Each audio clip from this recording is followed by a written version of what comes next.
अष्टमीला घरच्या घरी हवन कसे करावे? अगदी सोप्या पद्धतीने अष्टमीला हवन करण्यासाठी काय काय वस्तू लागतात त्या बघण्यासाठी व्हिडिओ शेवटपर्यंत बघा, स्किप न करता. नमस्कार, श्री स्वामी समर्थ. स्वागत आहे तुम्हा सगळ्यांचं घरगुती गप्पा यूट्यूब चॅनल वरती. आजचा दिवस तुम्हा सर्वांना खूप छान आणि सुखासमाधानीचा जाऊ दे, हीच मी स्वामी चरणी प्रार्थना करते. नवीन व्हिडिओला सुरुवात करण्या अगोदर तुम्ही जर माझ्या चॅनलला पहिल्यांदा बघत असाल तर सबस्क्राईब करा. सबस्क्राईब करेल असेल तर कमेंट मध्ये श्री स्वामी समर्थ लिहायला अजिबात विसरू नका. चला तर व्हिडिओला सुरुवात करूया. अष्टमीला घरच्या घरी हवन कसे करावे? अगदी सोप्या पद्धतीने. हवन करण्यासाठी जर तुमच्याकडे हवन कुंड असेल तर तुम्ही हवन कुंड घ्या. जर तुम्हाला हवन कुंड नसेल तर तुम्ही एका ताटलीत सुद्धा हवन करू शकतात. हवन कुंड नसेल तर फक्त तुम्ही लोखंडाची कोणतीही वस्तू घेऊ नका हवनासाठी. हवन करण्यासाठी तुम्ही मातीचे किंवा ताम्हणासारखे ताट यूज करू शकतात. हवनासाठी तुम्ही पाटाचा यूज करू शकतात किंवा गरम होऊ नये म्हणून तुम्ही खाली माती टाकू शकतात त्याच्या ताम्हणाच्या, जेणेकरून आपली फरची गरम होणार नाही. दुसरी गोष्टी म्हणजे आपल्या हवना कुंडाच्या नाही तर हवन ताटाच्या अवतीभोवती रांगोळी काढून घ्या. साईडला एक दिवा प्रज्वलित करा. आता तुम्ही त्या ताटलीमध्ये किंवा हवनामध्ये हवन पुडा भेटतो. तुम्ही हवन पुडा नसन आणला तर तुम्ही घरच्या घरी तुमच्याकडे जे अवेलेबल असेल काड्या तर त्याचं पण हवन करू शकतात. हवन पुड्यामध्ये सगळी सामग्री असते तर त्या तुम्ही त्याच्यामध्ये ठेवा. जर हवन पुडा नसन आणेल तर तुम्ही तुमच्या घरचे आंब्याच्या काड्या, वाळलेल्या सुकल्या लिंबाच्या काड्या, अशा बारीक झाडांच्या बारीक बारीक काड्या तुम्ही घेऊ शकता, त्याच्यामध्ये टाका. हवनाला प्रज्वलित करण्याआधी त्याला हळदी कुंकू व्हा. आता आपण हवन कसे प्रज्वलित करायचे ते बघूया. हवनासाठी आपण पहिले कापुराची वडी, भीमसे कापूर किंवा साधा कापूर टाकून तुम्ही हवन प्रज्वलित करा. तूप टाका व पेटवा. हवन प्रज्वलित करायला कापूर किंवा तूपच वापरावे. याच्या व्यतिरिक्त हवन कशानेही प्रज्वलित करू नये. आता बघूया आपण हवनामध्ये अग्नी प्रज्वलित झाल्यावर हवनात आहुती कशा द्यायच्या. तर आहुतीसाठी पण आपण काय काय वस्तू घेणार आहे.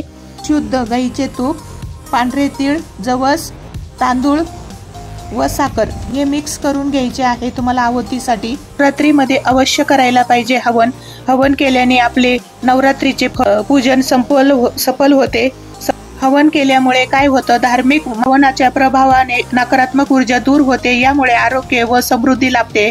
अष्टमीला हवनाचे विशेष महत्व आहे. हवनाशिवाय हा आपला नवरात्रीचा 9 दिवसाचे फळ आपले सफल होत नाही. हवन केल्यावरच आपले 9 दिवसाचे पूर्ण पूजा विधी आपली सफल होते. त्यासाठी छोटासा का होईना हवन आपल्या अगदी सोप्या पद्धतीने सांगितल्या त्याप्रमाणे करायचा आहे. अष्टमीला होम हा मंदिरात, सार्वजनिक ठिकाणी, दुर्गा उत्सव मंडळात इत्यादी ठिकाणी अष्टमी आणि नवमीला हवन केले जाते. आपण सुद्धा अष्टमी किंवा शक्य नाही झाले तर नवमीला सुद्धा हवन करू शकता. अष्टमीला जास्त महत्व आहे. आता बघूया आपण घरी हवन कसे करायचे. घरच्या घरी हवनाची तयारी आणि मंत्राबद्दल माहिती बघूया.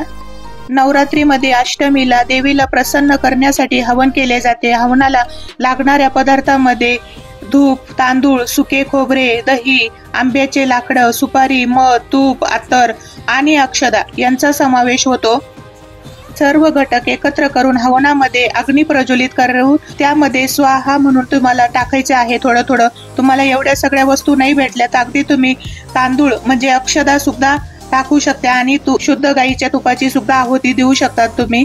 जसं मी तुम्हाला सांगितले, हे हवन प्रज्वलित करण्यासाठी तुम्हाला कापुराचाच उपयोग करायचा आहे. त्यांनीच तुम्हाला हवन अग्नीमध्ये प्रज्वलित करायची आहे. आंब्याच्या काड्या चालेल, लिंबाच्या काड्या चालेल, हवन पुडा चालेल. जर तुम्हाला जास्त मोठा हवन करायचा असेल तर तुम्ही विटाच्या साह्याने हवन कुंड तयार करून घेऊ शकतात. त्याला शणाने सारवा. त्यावर गंगाजल शिपडा. पूजा साहित्यावर गंगाजल शिपडा. हवन कुंडात आहुती देण्यासाठी सुक्या आंब्याच्या लाकडाचा वापर करा. भिजवलेल्या फुलवाती, कापूर जाळून हवन कुंडात ज्योत पेटवा. जर तुम्हाला मोठा हवन करायचा असेल तर त्यासाठी हा उपाय जर तुम्ही घरात छोटासा करत असाल हवन कुंडामध्ये किंवा ताटलीमध्ये तर या पद्धतीने करू शकतात. मी तुम्हाला सांगितलेल्या पद्धतीने अगदी सोपा आहे.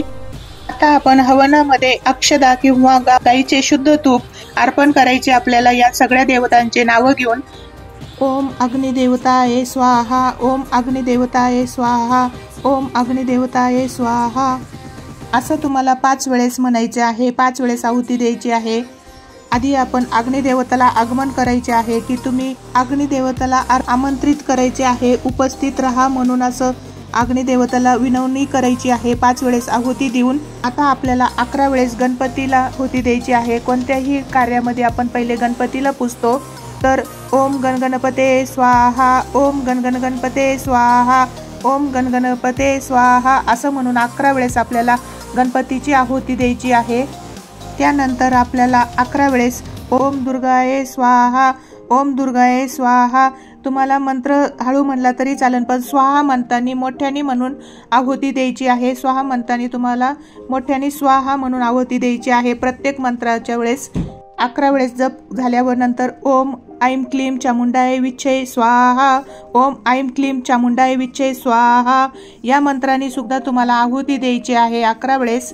असे साधे मंत्र म्हणून तुम्ही अग्निदेवता आणि होम करू शकतात। अगदी तुम्हाला काहीच नाही म्हणता आले मंत्र तर तुम्ही ओम गणगणपते नमः असं म्हणून, नाही तर स्वाहा म्हणून आपल्याला असा छोटासा होम करायचा आहे। आणि कोणी कोणी दुर्गा शक्तीचे देवीच्या प्रत्येक ओवीला पाठ वाचतं आणि प्रत्येक ओवीला बी स्वाहा करतं, तर त्याला खूप वेळ लागतो, तर तुम्ही अशी छोटीशी आहुती देऊ शकतात। या मंत्रांनी 11 वेळेस 5 वेळेस आहुती देऊ शकता। तुम्हाला 5 वेळेस द्यायची तर 5 वेळेस, 11 वेळेस करायची तर 11 वेळेस, एकदम छोट्या वेळात होऊन जाते। आणि दुर्गा शक्तीचा पाठ वाचून प्रत्येक ओवीला स्वाहा म्हणतं, तर त्याला खूप वेळ लागतो।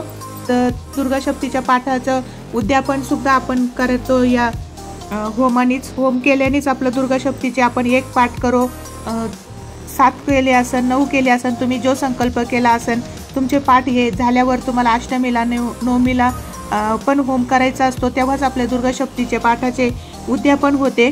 व आपल्याला या अष्टमीला पुरणाचा नैवेद्याच्या आरत्या सुद्धा करायच्या असतात। तर होम झाल्यावर आपण पुरण करून त्यामध्ये 21 फुलवाती लावून त्यांनीच आपण देवीला आरती करतो। हवन कुंडाची आरती करा, नंतर हवन किती कसंही करा, फक्त अग्नी प्रज्वलित झाली पाहिजे आणि त्याच्यामध्ये आहुती दिली पाहिजे आपण स्वाहा म्हणून। आणि ती करताना शुद्धता आणि पवित्रता जपणे फार आवश्यकता आहे। विष्णुवे नमः, विष्णुवे नमः या मंत्राचा जप करावा आणि पूजेत काही कमी राहिले असेल तर त्याबद्दल क्षमा मागावी।